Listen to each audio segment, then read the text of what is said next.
اور جو نعمتیں تم کو میسر ہیں سب اللہ کی طرف سے ہیں.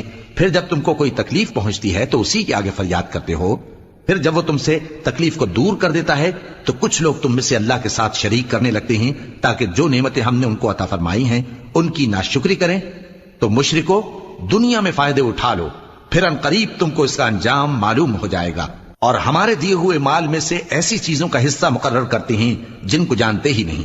کافرو اللہ کی قسم کہ جو تم جھوٹ باندھا کرتے ہو اس کی تم سے ضرور پرسش ہوگی. اور یہ لوگ اللہ کے لیے تو بیٹیاں تجویز کرتے ہیں، وہ پاک ہے، اور اپنے لیے بیٹے جو مرغوب دل پسند ہیں.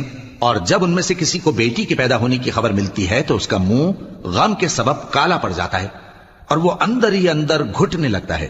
اور اس خبر بد کے سبب جو وہ سنتا ہے لوگوں سے چھپتا پھرتا ہے، سوچتا ہے کہ آیا ذلت برداشت کر کے لڑکی کو زندہ رہنے دے یا زمین میں گاڑ دے. دیکھو یہ